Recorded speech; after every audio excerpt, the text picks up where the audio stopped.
오늘 말씀의 제목은 빛의 열매와 어두움의 열매입니다.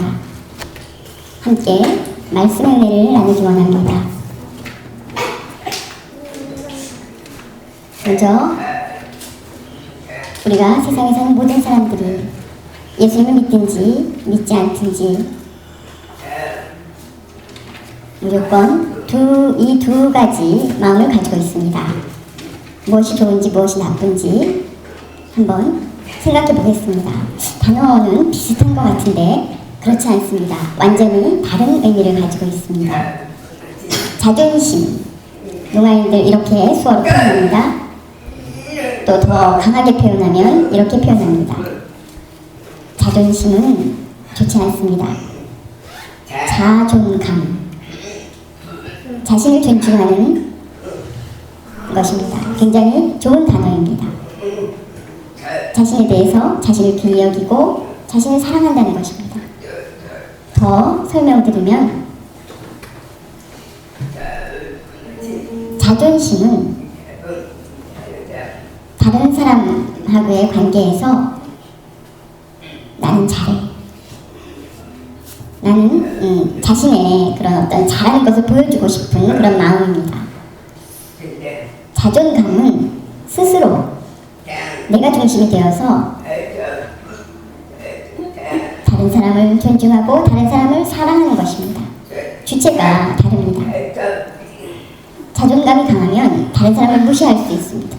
자존심이 강하면.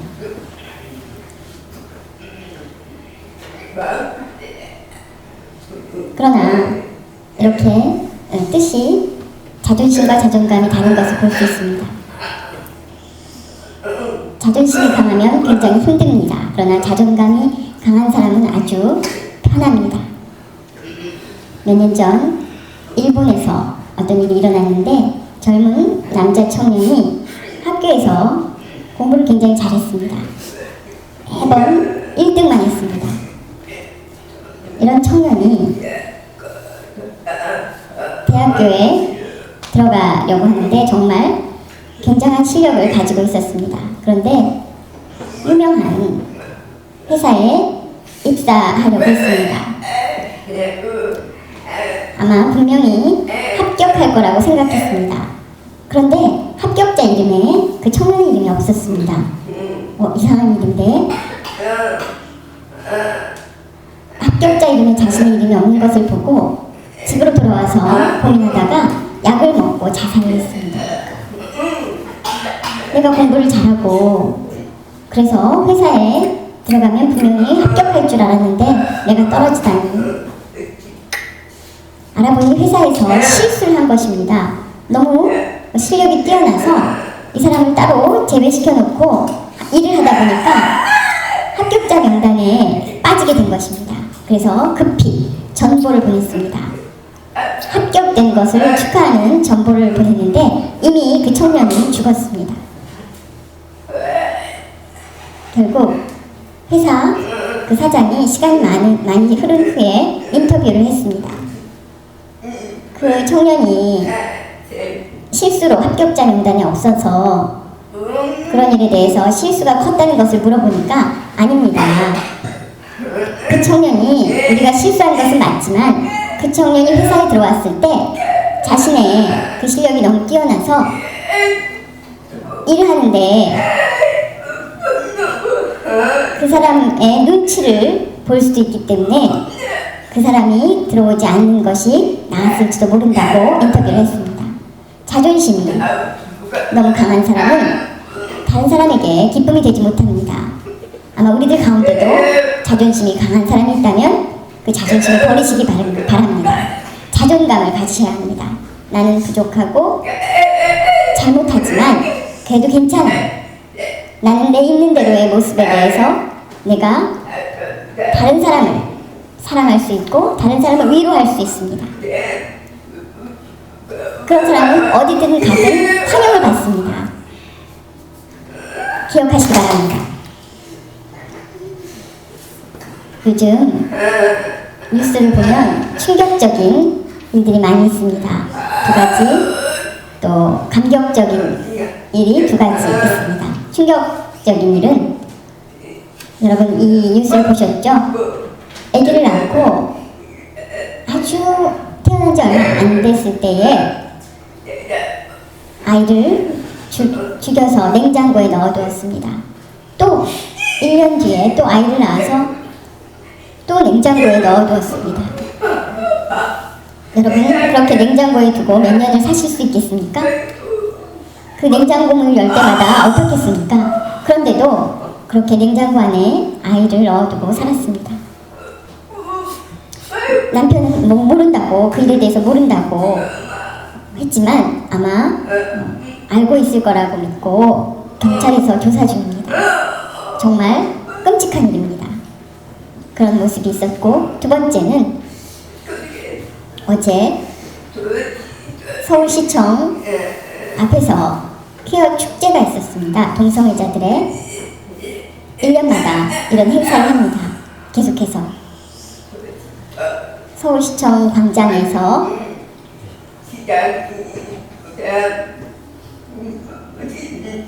전에는 시장이 이걸 묵인했는데 올해는 안 된다고 해서 이제 장소를 옮겨가면서 축제를 했습니다. 부끄러움 없이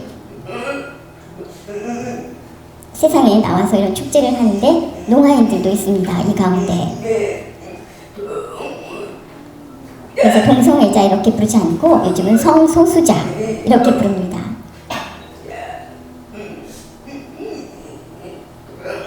이들은 동성애자들입니다.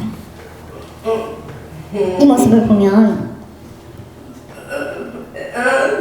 동성애자들이 자녀를 낳을 수 있습니까?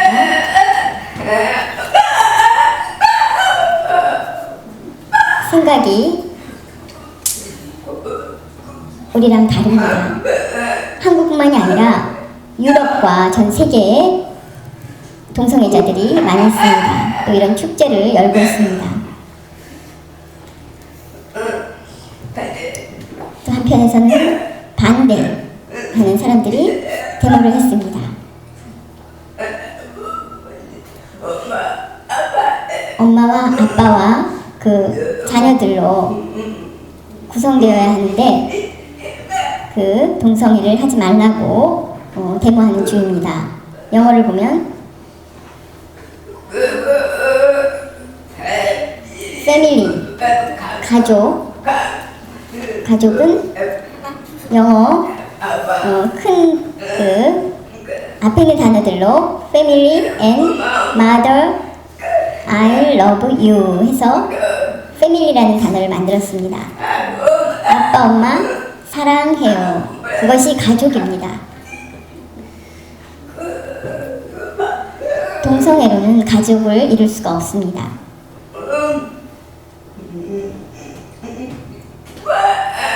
자신의 그 쾌락을 위해서 그렇게 사는 사람들이 있습니다.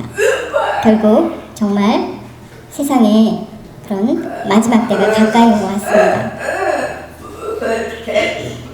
또 그런 것들 텔레비전에서 또 불륜과 또 돈에 매몰되는 그런 재벌들에 대한 이야기, 또 복수, 뭐 이런 것들을 막장 드라마라고 합니다.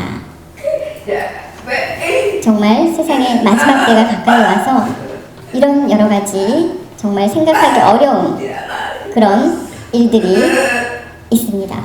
우리가 텔레비전에서 그런 걸 자꾸 보게 되니까 우리의 정신도 부패하는 것 같습니다. 두 가지를 비교해 보겠습니다. 악한 사람과 선한 사람의 기준. 악한 사람은 이기적이고 뭐 여러 가지 나쁜 일 많이 하는 사람. 선한 사람은 악한 사람은 그런 나쁜 일 하는 사람뿐으로 생각하는 것만이 아니라 이기적인 사람, 자기만 생각한 사람입니다. 다른 사람의 생각을 듣지 않습니다. 다른 사람을 죽이고도 아무렇지도 않은 사람입니다. 선한 사람은 이타적인 사람입니다. 다른 사람에게 유익을 주고 다른 사람을 돕고 하는 사람입니다. 다른 사람을 위해서 돕는 사람을 선한 사람이라고 합니다. 나만 행복하고 나만 기쁘고 그런 사람을 악한 사람이라고 부릅니다. 선한 사람은 어떤 사람이는지 보여드리겠습니다. 서울 아산병원에 수술하는 의사 선생님이십니다. 심장 수술을 하는. 그런데 얼마 전에 자전거를 타고 가다가 트럭하고 부딪혀서 돌아가셨습니다. 덤프트럭에 치여서 돌아가셨습니다. 예수님을 믿는 사람이었는데 잠실에 있는 교회의 집사님이셨다고 합니다. 외국에도 가서 공부하시고 아주 많은 경험을 쌓고 우리나라에 와서 심장의 대동맥 박리 부분에 아주 심장 수술 가운데 아주 어려운 분야의 전문가셨습니다. 그래서 굉장히 힘들고 죽어가는 그런 환자들 다른 곳에서는 치료할 수 없었지만 이 의사를 통해서 많은 사람들이 생명을 살렸습니다. 정말 겸손하고 급하고 아픈 환자들을 위해서 식사도 잘 못하시고 스프도 없는 그런 라면을 딱딱한 라면을 드시면서 환자들 봤다고 합니다. 또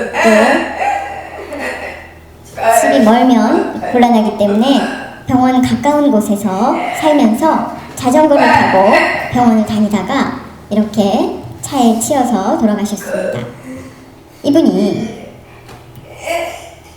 내가 가진 의학적인 기술에 대해서 자랑하는 것이 아니라 하나님께서 나를 도우셨다고 이야기를 합니다. 잘 되는 것에 대해서. 그래서 많은 환자들이, 회복된 많은 환자들이 애도를 했습니다. 자신을 위해서가 아니라 환자들을 위해서 그들을 돕고 그들의 생명을 살리는 자신의 온몸을 들여서 헌신했기 때문에 또 더군다나 집사로 신앙생활을 하시는 분이었기 때문에 아주 감동이 큽니다. 예수님을 믿는 사람이라면 이런 분들이 필요합니다. 여러분 본받으시기 바랍니다. 두 번째, 부영그룹이라는 회사가 있습니다. 나이가 80이 넘으신 분인데 2,400억 원을 기부했다고 합니다. 그동안에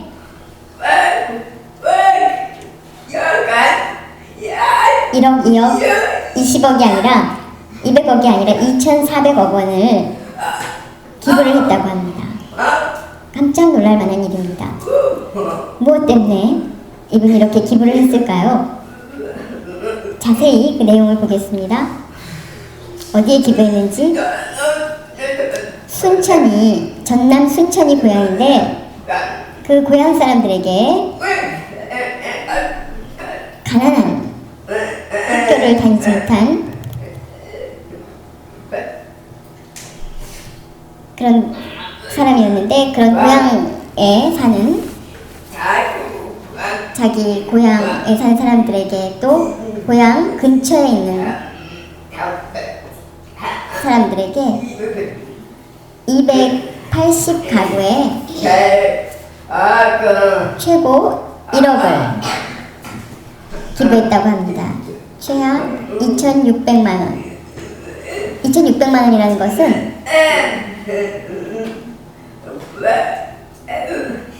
오래 사는 사람들에게는 태어날 때부터 오래 산 사람들에게는 1억을 드리고 그곳에 이사 온 지 얼마 안 된 사람들에게는 2,600만 원을 드렸다고 합니다. 처음에 통장에 돈이 들어왔을 때 깜짝 놀랐다고 합니다. 이중근 부영회장 이름이 찍혀 있어서 고향을 지켜주셔서 감사하다고 이렇게 기부했다고 합니다. 또 전국에 학교, 기숙사, 도서관, 체육관을 세워주었습니다. 100개 이상. 또 시골의 노인정, 보건소, 마을회관을 160개 여개를 또 지어서 기증했습니다. 또 아시아 태평양 지역의 가난한 나라에 학교가 없는 곳에 학교를 세웠습니다. 600여 곳에 베트남, 캄보디아, 라오스, 스리랑카, 인도네시아, 피지 이런 곳에 학교를 600여 개 세웠습니다. 여러분 놀라지도 않으십니다. 가만히 계시네요.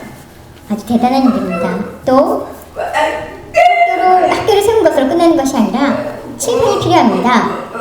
그래서 교육용 칠판을 56만여 개를 지원했습니다. 또 피아노를 디지털 피아노를 6만 대 지원했다고 합니다. 또 전국의 대학생들에게 어려운 학생들에게 장학금을 300만원, 500만원 뭐 이렇게 지원했다고 합니다. 또 서울대학교에 100억으로 필요한 건물을 세우도록 약정을 했습니다. 이것을 보니까 여러분 어떠십니까? 입이 떡 벌어집니다. 2,400억을 이렇게 지원을 했습니다. 내가 지금까지 고생하고 힘들게 살아왔지만 내가 받은 사랑과 은혜를 다른 사람에게 베푼 것입니다. 그래서 이렇게 다른 사람을 도왔습니다. 그러나 아쉬운 점이 있습니다. 이분은 교회를 다니시는 분이 아닙니다. 신앙인이 아닙니다. 만약 신앙인이었다면 아주 천국에서 상급이 클 것입니다. 세상에서는 칭찬받지만 천국에 올라갈 수 없습니다. 정말 안타까운 점입니다. 나도 순천에 살 걸 이렇게 생각하십니까? 여러분 혹시 그런 생각이 있다면 그런 생각 하지 마시고 제가 부탁하고 싶은 것은 여러분들도 이 회장님 같은 사람이 되시기 바랍니다. 이 사람을 만나면 얼마나 좋을까 이렇게 생각하지 마시고 나도 이 같은 사람이 돼야 되겠다. 많이 벌어서 다른 사람을 많이 돕는 그런 씨앗을 품고 있으면 언제인가 모르지만 기적이 일어날 것입니다. 믿으십니까? 진짜 부자는 어떤 사람인가? 돈이 많고 넓은 땅을 가지고 있고 좋은 집을 가진 사람이 아닙니다. 부자지만 욕심이 많다면 거지라고 부르게 됩니다. 부자라는 것은 내가 돈을 가지고 있든지 없든지 재산이 많든지 적든지 돈을 잘 어떻게 쓰느냐, 어려운 사람을 돕는가, 보람있게 사는가 이런 사람들을 가지고 부자라고 부르시는 줄 믿으시기 바랍니다. 첫 번째, 어둠의 자녀와 빛의 자녀에 대해서 말씀드리겠습니다. 에베소서 5장 8절 말씀, 너희가 전에는 어두움이더니 이제는 주 안에서 빛이라 빛의 자녀들처럼 행하라. 아멘. 우리가 전에는 어두움이었다는 것은 예수님을 아직 영접하기 전에는 어두움이었습니다. 예수님이 내 안에 계시지 않기 때문에 우리는 하나님의 자녀가 아닙니다. 하나님의 자녀가 아니면 마귀의 자녀입니다. 어두움 속에서 우리가 살았습니다. 어두움 속에서 영원히 지옥에서 살 수밖에 없었지만 정말 다행히도 예수님에 대해서 우리가 알고 예수님을 영접했기 때문에 우리는 어두움이 사라지고 이제 빛의 자녀, 하나님의 자녀가 되었습니다. 은혜로 말미암아 우리 모두 변화되었습니다. 빛의 자녀처럼 행하라는 것은 어둠 속에서 살았기 때문에 살았을 때 그런 행동을 버리라는 것입니다. 예전처럼 그대로 산다면 그것은 참 빛의 자녀라고 부르기 어렵습니다. 빛과 어둠 잘 생각해 보시기 바랍니다. 빛이 얼마나 고마운가. 빛이 없으면 여러분 어떻게 살 수 있겠습니까? 안 됩니다. 빛은 보석과 마찬가지입니다. 빛 때문에 우리가 밝을 뿐만 아니라 건강과 따뜻함과 그런 것들이 빛에서 옵니다. 빛을 받고 사는 우리입니다. 그러나 빛의 고마움을 모르고 있습니다. 빛의 고마움을 깨닫기 위해서는 어둠 속에 있어봐야 합니다. 어둠 속에서 그 빛이 있다면 빛의 고마움을 알게 됩니다. 우리가 정말 빛의 소중함을 깨달아야 되는 것처럼 시편 36편 9절 말씀 진실로 생명의 원천이 주께 있사오니 주의 빛 안에서 우리가 빛을 보리이다. 아멘. 이 말씀의 의미는 빛은 예수님이라는 것입니다. 예수님이 생명의 빛입니다. 예수님은 빛이시기 때문에 우리를 구원하셨습니다. 예수님이 계시지 않으면 우리는 어둠 속에서 방황하며 살았을 것입니다. 예수님이 우리에게 빛 되시는 것입니다. 그것을 깨닫고 아는 사람은 많지 않습니다.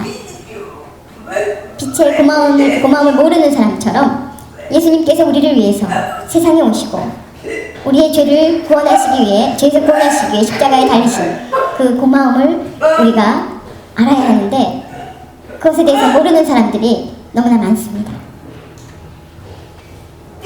빛은 예수님이십니다. 생명의 빛이 되십니다.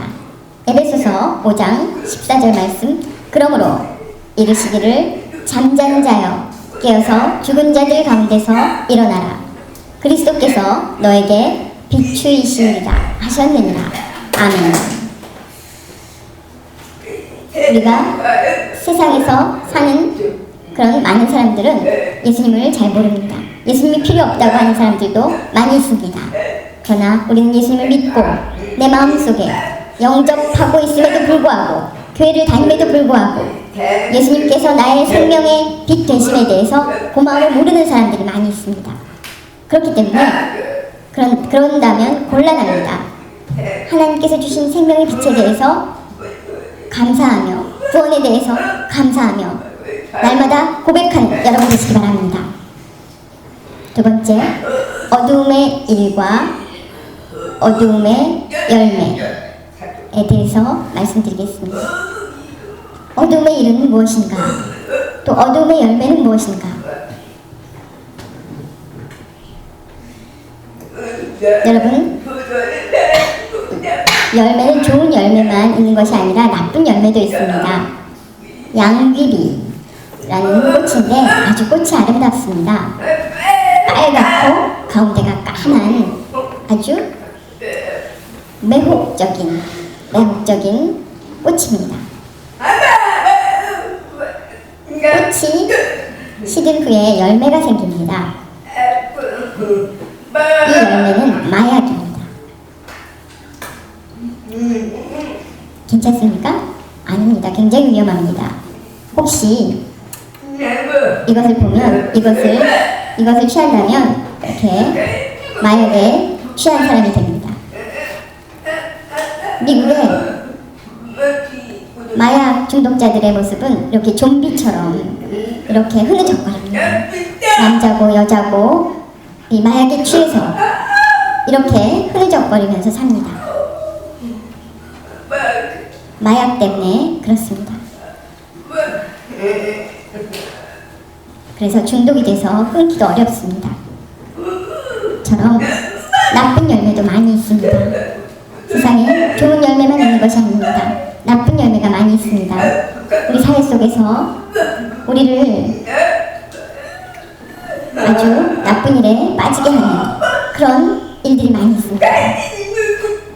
뭐 투자하면 돈을 벌게 해주겠다느니 또 이런 우리를 유혹하는 많은 그런 사람들이 있습니다. 그런 일들은 다 어둠의 일입니다. 다른 사람을 죽이고 다른 사람에게 피해를 주는 그것은 다 어둠의 일이고 어둠의 열매입니다.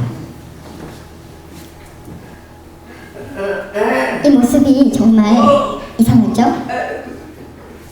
아까 바울의 편지 속에 편지는 에베소서입니다.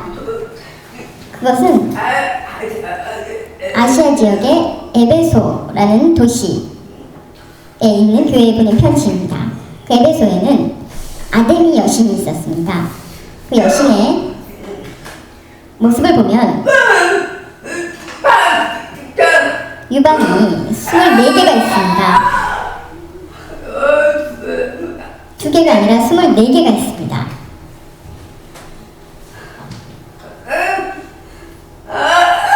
정말로 우상입니다. 우상. 구경만 이 여신의 경배만 하는 것이 아니라 그곳에서는 그런 성매매가 이루어지는 곳입니다. 여자, 남자 창기들이 그곳에 있었습니다. 그래서 오는 사람들에게 제사를 드리기 전에 그런 성관계를 한 다음에 제사를 드렸습니다. 그 오는 사람들을 유혹해서 결혼을 했든 결혼을 하지 않았든 그렇게 음란한 그런 곳이었습니다. 사도 바울이 그곳에 복음을 전해서 그들이 회개하고 돌아오기를 원했습니다.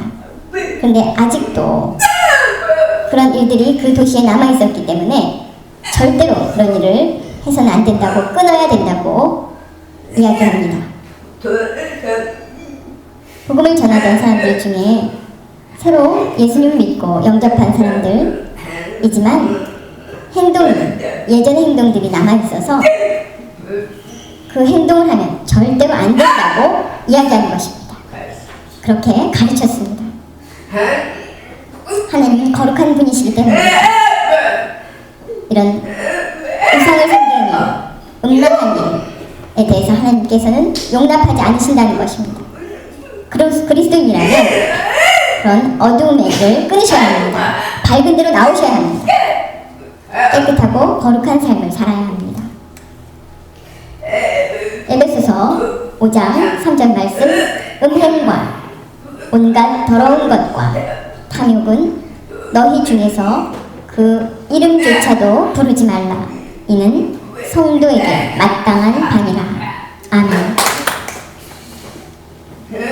예수님을 믿는데도 불구하고 아직도 여전히 그런 습관이나 그런 것들이 남아있다면, 몰래 그런 일을 행한다면 버리시기 바랍니다.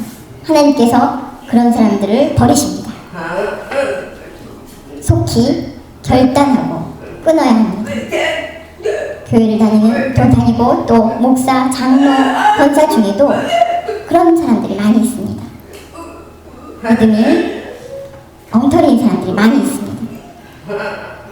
그리스도인이라면 거룩하고 정결하게 말씀에 순종하며 살아야 합니다. 과거에 자기의 실수를 다 고백하고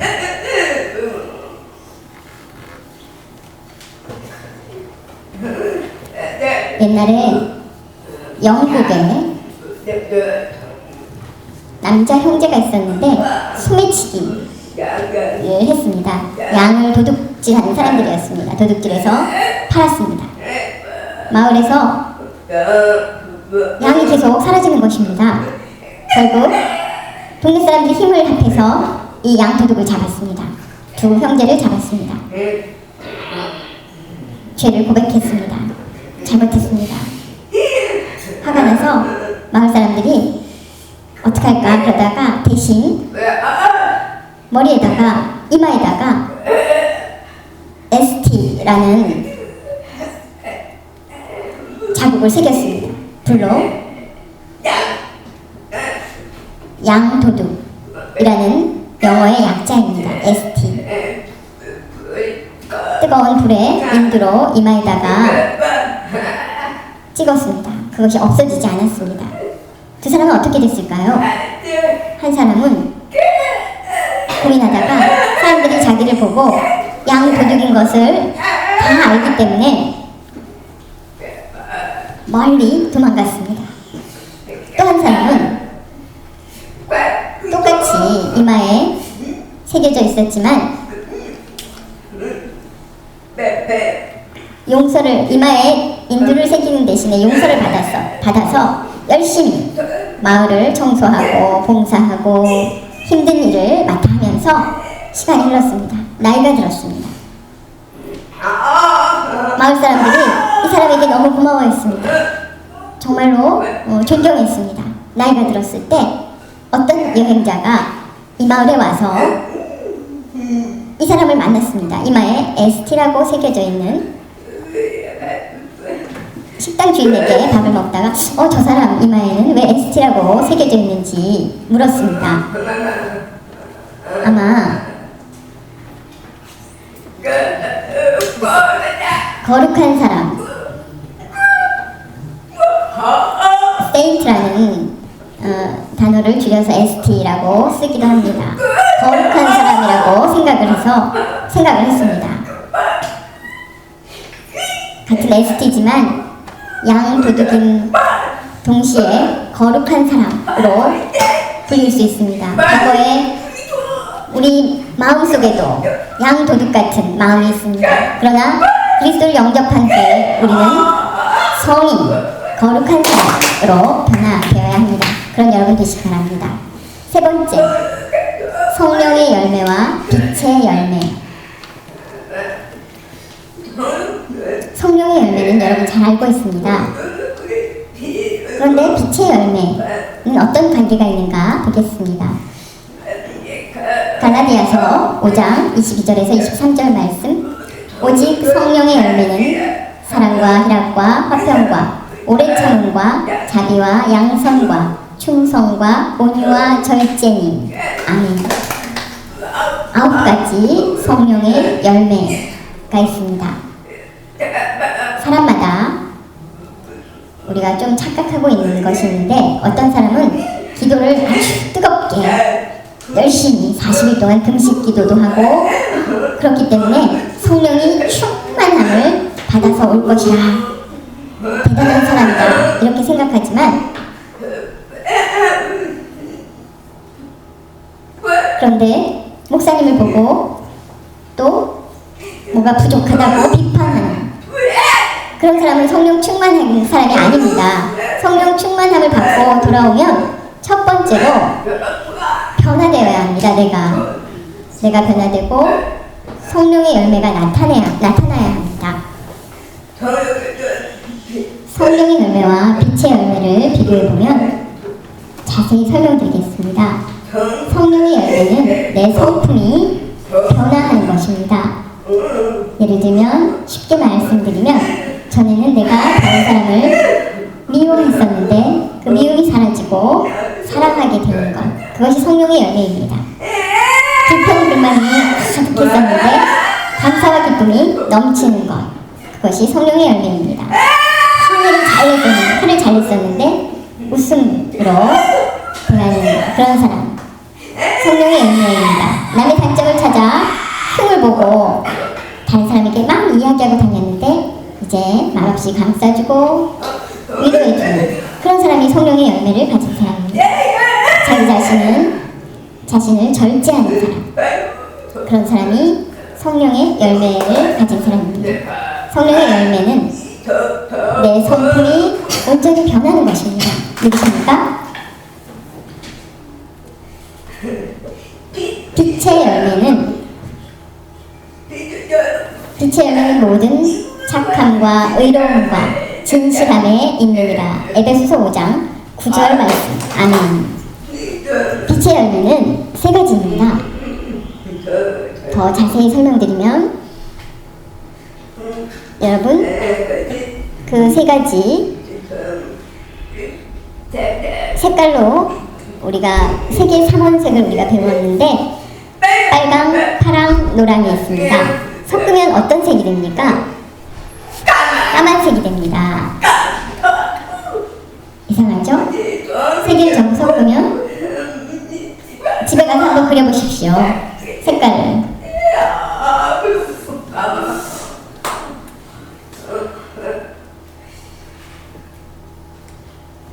빛의 3원색이 있습니다.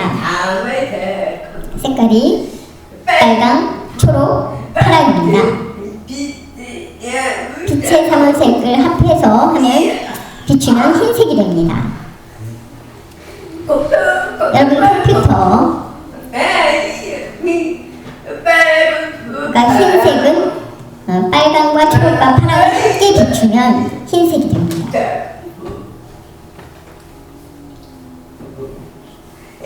신앙의 3원색이 있습니다. 믿음, 소망, 사랑입니다. 신앙의 4원색입니다. 마지막으로 하나 더 보겠습니다.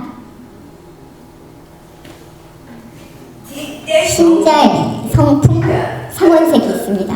아까 말씀드린 빛의 열매 3가지, 착함, 의로움, 진실함입니다.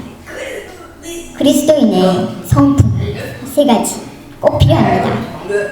성령의 열매는 내 안에 꼭 필요한 거고 밖에 이것은 밖으로 나타내야 합니다. 첫째, 착함. 착함은 선한 일, 선한 행동. 쉽게 말씀드리면 내가 예수님을 믿기 때문에 바보같이 손해를 감수하면서 살아도 괜찮아. 내 유익을 위해서 계산하고 이런 사람은 착한 사람이 아닙니다. 난 조금 먹어도 괜찮아. 다른 사람들 많이 먹으라고 하는 그런 바보처럼 그런 사람에게 괜찮습니다. 바보라고 해서 화내십니까? 아닙니다. 진짜 바보가 아니라 훌륭한 사람입니다. 겉은 훌륭한데 속이 바보인 사람들이 많습니다. 착함이 필요합니다. 두 번째는 의로움. 의로움은 내 생각을 하나님의 뜻과 맞추는 것입니다. 내 마음대로 생각하는 것은 의로움이 아닙니다.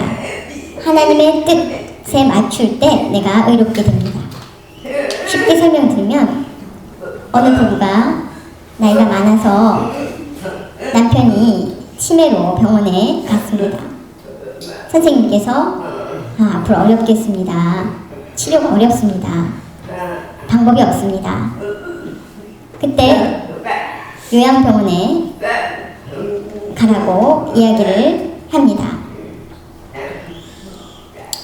남편을 요양병원에 보냈습니다. 아내가 하나님 병이 낫고 빨리 집으로 돌아오게 해주십시오가 아니라 하나님 빨리 불러가십시오 이랬다가 또 집으로 돌아오게 해달라고 기도했다가 막 이럽니다. 남편 입장에서 보면 아내가 사랑이 없는 것 같습니다. 그래서 목사님에게 물어봤습니다. 나는 나쁜 사람인가요? 목사님께서 기도가 잘못됐다고 이야기해 주셨습니다. 그것은 내가 기도하면 안 되고 하나님께 맡기는 것입니다. 하나님 뜻대로 되게 해달라고 기도하는 것입니다. 하나님 뜻대로 건강이 필요하면 건강하게 돌아오게 해주시고 아니면 하나님 불러가시고 하나님 뜻대로 해주세요. 이렇게 기도해야 된다고 이야기하셨습니다. 의로움은 내 뜻대로 이루어지는 것이 아닙니다. 하나님이 원하시는 대로 이루는 것, 그것에 순종하는 것이 의로움인 줄 믿으시기 바랍니다. 마지막에 진실함. 내 안과 밖이 똑같은 것입니다. 안팎이 똑같은 사람이 진실한 사람입니다. 그게 다르다면 위선자가 됩니다. 진실함은 안팎이 똑같은 사람. 그럴 때 진실한 사람입니다. 하나님 앞에서 진실하게 사는 것. 속으로 여러 가지 계산적이고 다른 생각을 하는 것이 아니라 주님 보실 때 나를 인정할 수 있도록 진실해야 참 그리스도인이라고 인정받을 수 있습니다. 그럼 여러분 되시고